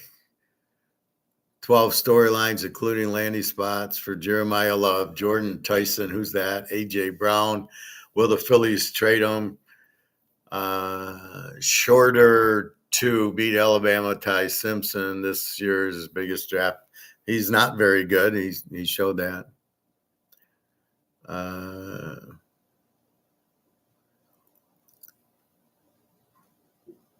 So let's take a look at, do we want to look at a mock draft? I guess we can have some fun. I'll rip it apart, as I like to do. Oakland taking Mendoza first, big mistake. He's not a number 1 pick. He's probably not a first-round pick. He's not going to help you. You're not going anywhere with Mendoza. Well, they won the national title. Oh, well, so did Stenson Benson. He hasn't seen the field at L.A. Stenson saw it twice.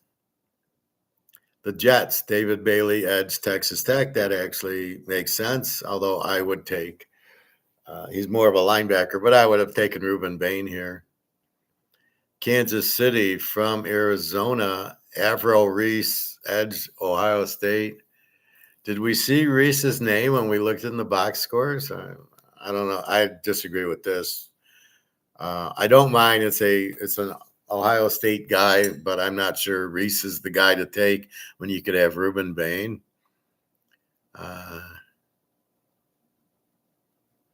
So again, are they going to trade? Tennessee, Sonny Styles from Ohio State. Sonny Styles is good. This won't help Tennessee because they're just terrible. They got to get rid of Cam Ward's their problem. They need running, but okay, Sonny Styles, I like him. He's good. I don't know if he fits with Tennessee. The Giants, Caleb Downs, safety from Ohio State. What's all this Ohio State bullshit? Downs, I think, is pretty good. I don't mind them going defense. As long as they get Scatterboo back. You need a quarterback, unfortunately, and then how good's your receiver? He tore his knee up. You lose your knee, and they think, oh, he'll just come back. No problem. Too many Ohio State guys. Where's the Miami guys? Cleveland Browns, Cardinal Tate, wide receiver, Ohio State. What a stupid pick. First of all, Cardinal Tate's not the best receiver, and it's a waste with the sixth pick. Does Cleveland need a wide receiver? Cleveland needs a lot. Washington, Jeremiah Love, Notre Dame. Should be Fletcher from Miami. Terrible pick here. The quarterback and the running back can both run a subpar 4.4. Does that make you a winning team, having a running back that runs 4.4, or that he knows how to run, sets up his blocks, runs through the holes, and can break tackles? That's a little more important than speed here.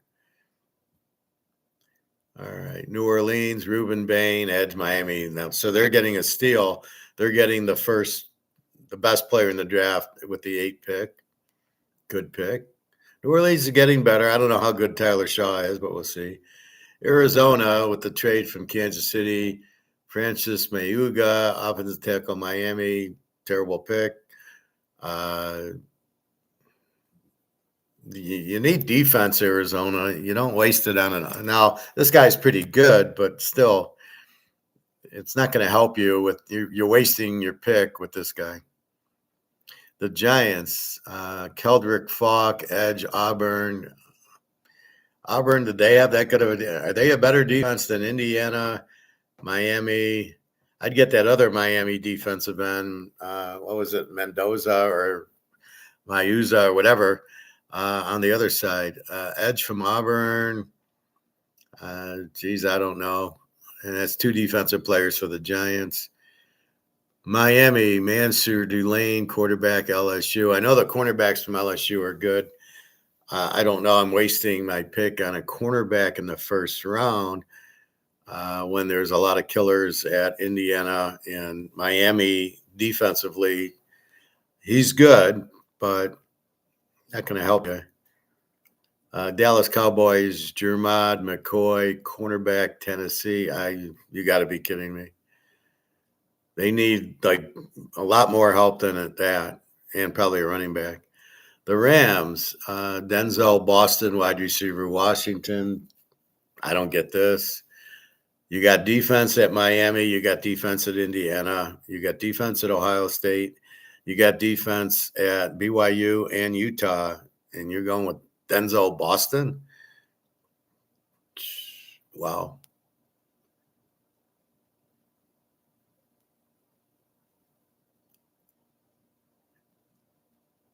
Oh, he can block. Oh, yeah. Well, we want – they got Puka-Nacua and Devontae Adams. They're going to waste a first-round pick? Are you fucking kidding me? Terrible.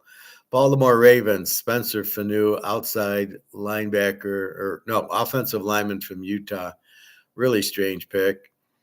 It's a waste, an offensive lineman from Utah. You have no idea. Philadelphia versus – now, again, this is this idiot's – mock. That's why I don't really like mocks. Monroe, Philadelphia, Monroe, Freeling, offensive tackle, Georgia, waste of time. They need defense at Philly. The JETSs, Jordan Tyson, wide receiver, Arizona State. Not bad, but you don't waste on a wide. This guy's not that good to waste on a wide receiver at the 16th pick. You need defense, the JETSs. The Lions, Max something, offensive tackle, Arizona State, a typical idiot Lion pick. Who is this guy, and why would you waste a first-round pick on this? The Vikings, Caden McDonald, defensive tackle, Ohio State. Too much Ohio State. They don't, they had a good defense, but it's more the scheme. You got to draft the linebackers. Carolina, Dylan Thienen, safety from Oregon. Okay. Where's the Indiana players and the Miami players? What the fuck? Dallas via Packers, Akeem Messidor. Okay, this is the guy I was talking about. How can this guy fall to 20 to Dallas when you're showing me the Giants and the Jets are just letting go of this guy? So I would have drafted this guy in the top 10. I mean, you're not going to see him. The Lions should have got this guy. They need him.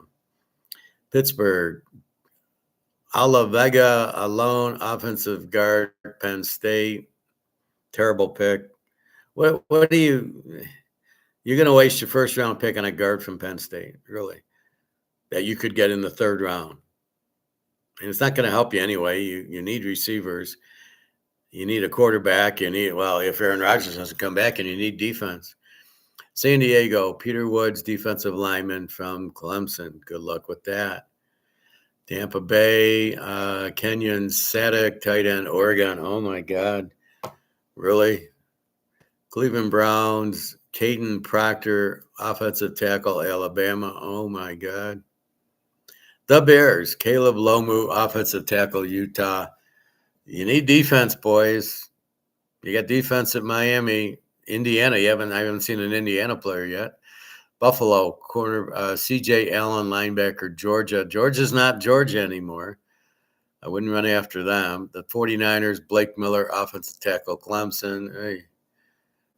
Houston, Chase Bassano, offensive lineman from A&M. Why is Houston today? Oh, yeah, they made the playoffs. Offensive lineman from A&M. You need a quarterback.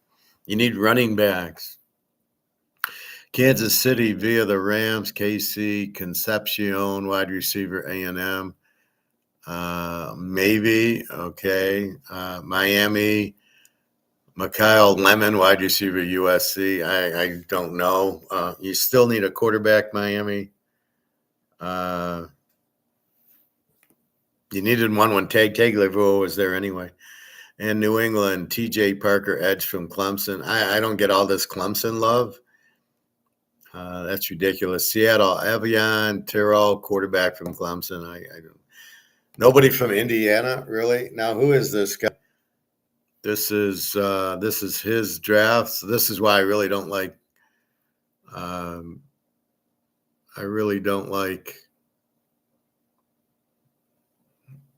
These mock drafts. Here's our final mock draft of this cycle. We hope it's accurate. We'll find out. Nate Tyson, Charles McDonald from Yahoo. Two idiots, okay? This is why I don't like mocks. Because this is their opinion. Oh, we're going to get a trade. We're going to do this, yeah. Here's the NFL draft is stacking up at every position. Again, this is Charles Robinson. Who the fuck is he?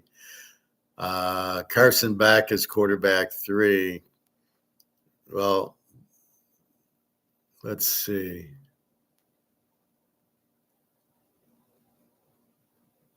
Charles McDonald.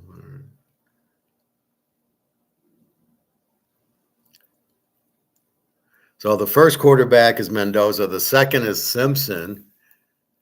You've got to be kidding. And the third's Carson Beck. You have to be more kidding. It should be there's Joey Aguilar is better. And then you've got Devin Dampier if he's in the draft. And then you've got Daggio. Those are your best 3 quarterbacks. Carson Beck's okay. He's nothing great. Running back. There's a strong chance only 2 running backs are taken in the first 2 rounds. Jeremiah Love inside the top 10 picks. Is Notre Dame backup Jaden Price somewhere in the second round? Where's the Miami running back? Love is in the top 5. That's a mistake. Arkansas, Mike Washington. And then Nebraska's Emmett Johnson. Washington's Jonah. And they don't have Fletcher from Miami. Now, maybe Fletcher is not in the draft, possibly. Otherwise, there's no running backs, and I would not take Jordan Love, maybe in the 3rd round.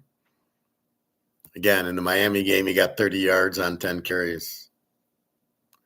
It's like analyzing anything. Like when I analyze the Lions and I say, well, against the good teams, they suck. And against the bad teams, they win. So you got to really analyze and dig deep, and that's what you got here. You've got when you analyze Jordan Love against Miami, 10 carries, 30 yards. Against Army and Navy, he had big games. That's against Army and Navy. They didn't play anybody. Against the good teams, he did nothing. And that's what you're going to get in the NFL. He's not going to do anything. He's not going to gain 2,000 yards. There's no Barry Sanders. Wide receivers, Arizona State's Jordan Tyson, Ohio State Cardinal Lake, and USC's. I doubt that.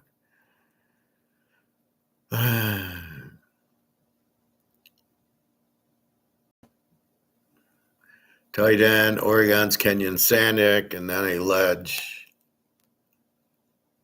Again, we're listening to idiots, so I don't see it. Offensive tackle. There are basically 6 first-round tackles. There's 0 first-round tackles. They should all be not picked until the 3rd round. Miami, Utah, Georgia, Alabama, another Utah, Clemson, and Arizona State. Are you kidding me? Utah's got 2 tackles, and yet they lost to Texas Tech. How good's that Texas Tech defense then? That's ridiculous. And what's with Clemson? They're not a good team. That means they don't have a lot of good players. Offensive guard, Penn State, A&M, Oregon, Georgia Tech, and Iowa. And it's center, Florida, and Iowa. This is just bullshit. Defense, edge, no secret here. Texas Tech's David Bailey is not the top player. Ruben Bain is, and Akeem Messidor. Bain and Messidor are the top 2, and Bailey is 3. I'm not buying Auburn's Kevin Falk. They didn't have a great defense. Then A&M, Clemson, Missouri, and Oklahoma. It's just crapshoot there. Defensive tackle, Ohio State, and then Clemson. What's with Clemson's guys? We'll have to take a look at Clemson. Lee Hunter. Let's see. Let me go to my thing. I should be able to take a look at Clemson.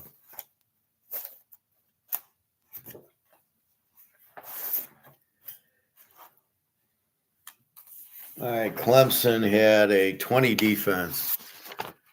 That was the last 5 game, 20 defense. They lost 22-10 to Penn State in some bowl game. I'm sorry, a 20 defense and you're drafting all these guys? That's fucking ridiculous. They don't have that good of a defense.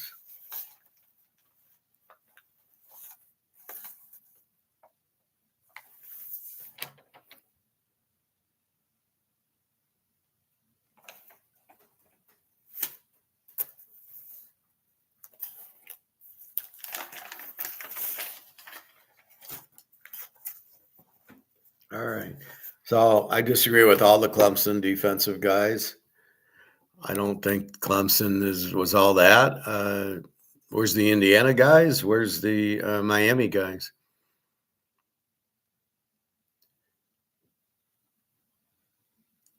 See, what get it is, well, teams pegged this Clemson guy as the, top defensive. What do they know? They get it wrong all the time. See, you've got to, all they're doing is listening to what teams want to draft, and they're putting it in this, here's the top players, and they're not doing their homework. They're not looking at it, and I can say Ruben Bain's the best player because I'm watching Ruben Bain play, not because I'm listening to coaches. Texas Tech, there you go. Lee Hunter, defensive tackle. I'd take him ahead of the Clemson guy and the Ohio State guy. Georgia, Christian Miller, Florida. I wouldn't take anybody from Florida. You got to be kidding. Linebacker, Ohio State, Arvell Reese. I don't know how good he is. Sonny Styles. Well, you can't have 2 guys from Ohio State because it's the system. And then Georgia's C.J. Allen. Oh, he swept the number 3 linebacker spot across the board. Fucking analyze it yourself, losers. So I don't buy Arvell Reese, Sonny Styles. Now, I know Sonny Styles is pretty good against Michigan. I'll have to check up on this Arvell Reese guy. Now, Ohio State had an excellent defense. Where's the Miami and where's the Texas Tech guys? Safety, Caleb Downs. He was pretty good. Oregon. Toledo? Yeah, I don't think so. Cornerback, LSU. Okay. Tennessee and had 2. They didn't have that good of a defense. So if Tennessee's got 2 good cornerbacks and Dagiopava put up 45 points on them, why isn't he in there as the quarterback? Then South Carolina again. They love Clemson, and these guys suck. Ty Simpson, he's the number 2 quarterback. Did I miss something? I don't buy Carson Beck. And again, where's Joey Aguilar from Tennessee and my Utah guy, Devin Dampier. The problem is these guys aren't staying long enough. So they leave after 2 years. They're not ready because you really need at least 3 years as a quarterback. You need the experience, and then you need that. I would never draft Ty Simpson with 1 year. He couldn't beat out whoever was the quarterback before him. I don't remember last year's quarterback. Oh, yeah. Whatchamacallit, Milrose, who sucked. He couldn't beat out Milrose. Yeah, I wouldn't touch this Ty Simpson. He's nothing.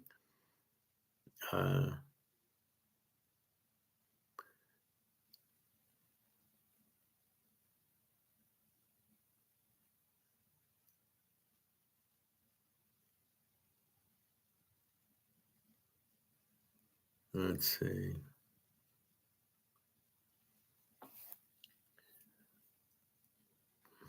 The need fits. I'm not going to waste our time with that. The Jets need a new coach. So again, half these guys, we have no idea. When you get into the linemen, offensive and defensive linemen, you really have no idea. Like I said, Oakland took 2 linemen last year, and they both sucked. They couldn't get in the lineup. When they did nothing. It's up to your coach. They have to spot talent,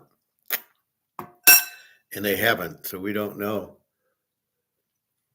It looks like a waste of time watching the draft. Behold, I wouldn't waste it, and I wouldn't listen. What I just read you was just a bunch of bullshit. I read you like 15 guys on defense, the linemen, the linebackers, who are the leading tackles in the big games. And the Mansour and Ruben Bain are the best 2 defensive players, probably the best 2 players. And again, Indiana, they're missing a lot of Indiana. They don't win the title and suck. They had a great defense. Ohio State, I think they're, again, going too much to Ohio State. And Georgia does not have the defense like they used to, so I'm not all over Georgia. See, that's the beauty. You get away from those teams. Now it's Ohio State, Indiana, Miami, and Texas Tech are the 4 teams you want defense from. And it's just, don't waste you can't waste your pick with an offensive lineman in the first round. It's stupid. It really doesn't make any sense. So I don't know what they're doing, because it won't help you. First of all, are these guys any good? And secondly, even if they are good, they're still not going to help you with a offensive lineman in the first round. You need defense. You need the Dagios. You need the Fletcher from Miami if he's in the draft, and you need you need the Ruben Baines and the Baileys. That's who you want. The Texas Tech guys, the Indiana guys, none of them are in the draft? Oh, let's go to Clemson because they had a great year. I mean, they didn't have a defense last year, Clemson, which means their players aren't that good, or they would have had a better defense. Anyway, all right, so that's the draft. We'll talk about it tomorrow. It's on, 8 o'clock or something.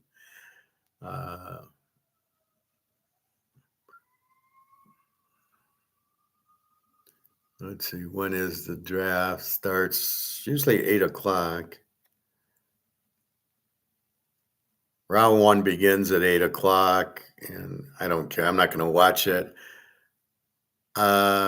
I will, go on here and look for updates.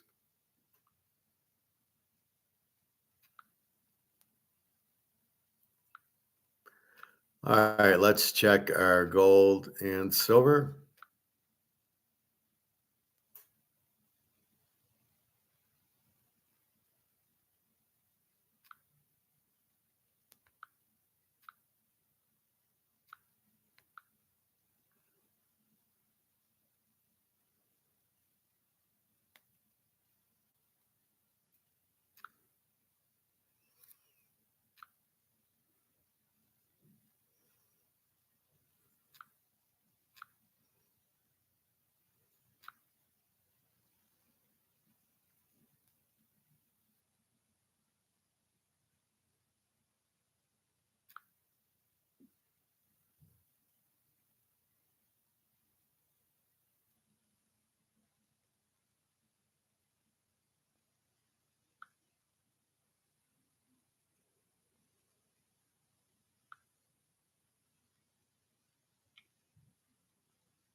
And our gold and silver is at. See, now it's look at silver 75.63 because it's bullshit. And then gold 47.07. Why is it not at 48? But look at, so look at silver. This is total bullshit. Fortunately, I'm only worried about gold at this point because if I have to sell an ounce or something, okay, at least it's 47. Silver 75, just ignore. There's absolutely very no supply. There isn't any silver available. How the fuck can the price go down? It's because it's a paper price, it's an option price, it could be a margin call price, could be because they want to buy silver for the military or whatever the bullshit it is. It's price fixed, it's suppressed, and we just know it's going to blow up. So don't worry about the silver price. That's probably the last thing we're going to sell right now. If we need to, we can sell an ounce of gold, but we really don't want to sell anything. We want to wait till it blows, and it will. They can't keep it down too much longer.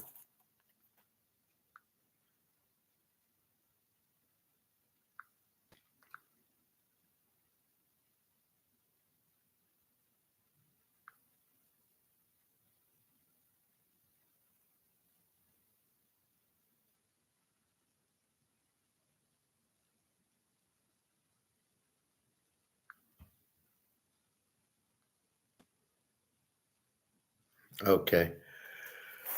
Any other questions, comments from anybody?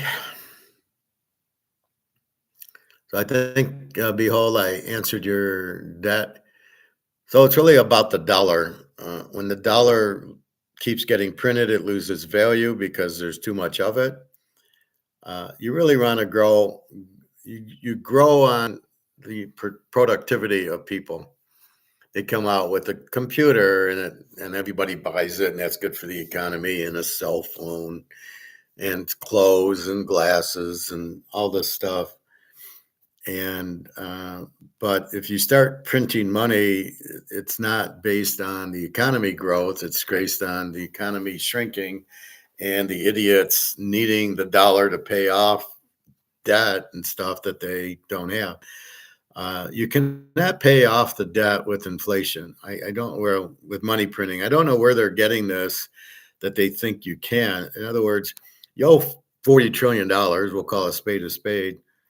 Well, we'll inflate the money, we'll print the money to zero and we'll pay it back with money that's worthless. Where are you going to get the money from?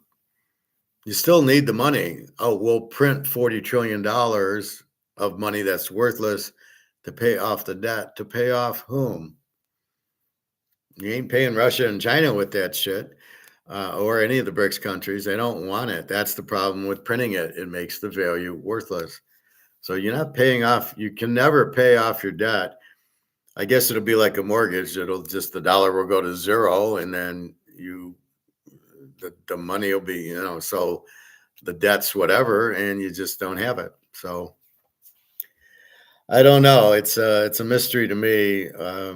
But then it's same thing works in reverse. If you're going to pay off the debt with the inflated dollars, then we're not going to pay our mortgage and our car payments because that'll be worth zero also. So I doubt we'll be paying our mortgage and our credit cards and our car payments off. I think it'll just be the dollar will be worthless. And that's happening very soon.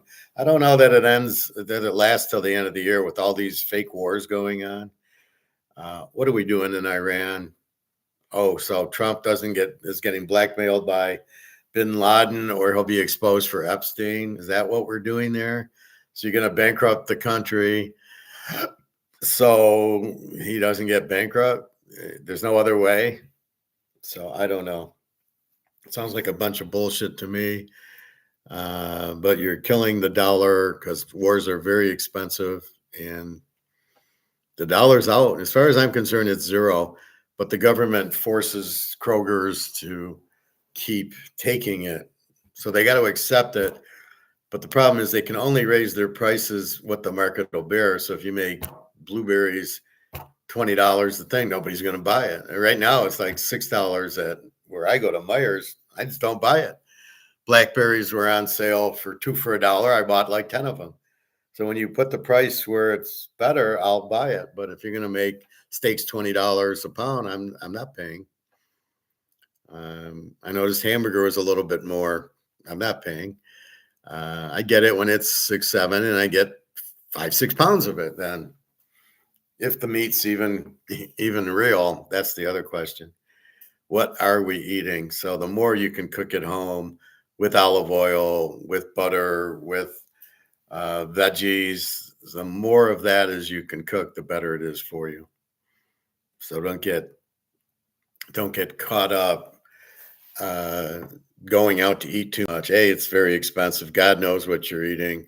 Like I said, I had the skillet on Monday and it was terrible. And yesterday I made my own skillet and it was tasty with the egg over the top and a fresh onion and mushrooms and broccoli on it and things like that. And 3 scrambled eggs and olive oil on the pan. So that's really what you're looking for. You put your own spices and make it. And it takes 10 minutes to make a 3-egg omelet with a lot of veggies and meat. And then I got to take out, I guess, chicken or hamburger to make for the weekend. Maybe I'll get a roast, but I don't know until my foot heals. It's a little bit tender right now, but I can walk and put my shoe on it, but it is still a little swollen. I can't figure that out. So I did a 43-hour fast that ended yesterday. It's funny. I just wake up and say, I'm going to fast today. And I fast. It's crazy. Because when I say I want to fast, let's fast this weekend. It doesn't happen. I got to wake up and say, okay, I know I want to fast. It's just getting the right day in the right mood. And the moving's got me a little bit because I got boxes, but I can't do anything. The car's loaded and I can't drive it because I don't have the keys till the first. And then I'll unpack it and then I'll go back. So anyway, that's what's happening. And good luck if you're betting basketball or baseball. We'll look at the draft. Again, the dollar's gone. So again, you can either be in the dollar that's here, or you can buy gold and gold's up here. And it is not the dollar going down causing the gold to go up. That's bullshit. It's not reality. The demand for gold is not inflationary. So it has nothing to do with the dollar going down. The dollar going down is the trigger to buy gold and silver, but we don't know what that price is. The market controls the prices. So if the dollar is dropping, it gets you into gold and silver, but you don't know at what price. And so if gold keeps going, if the dollar keeps going down, it doesn't matter. It doesn't necessarily mean gold goes up. Gold goes up because of the demand for the gold and the demand for the silver. So never forget that, Michael. All right. Well, have a good day. www.caesarking.com. Enjoy.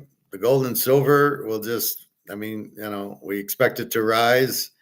It's a weird thing. I don't know what's going on with COMEX, but they're the ones controlling the price. It's a paper price. It's a bullshit price. It's not a real, I'm going to sell it, you're going to buy it. type of price, the free market. And I think that's it. So again, be careful of these videos with AI. They're not real, and you can't really trust them. And all these casinos going out, all these foods going out, it's just because the costs are going up and they can't raise their prices. And if they just go with AI, then they're really in trouble because now everybody's unemployed. AI doesn't make money, so AI cannot shop and buy your goods and services. So you're fucked. So if you think AI is the way out, you're out of your fucking mind. All right. Have a good day, everybody. www.teaserking.com. Take care.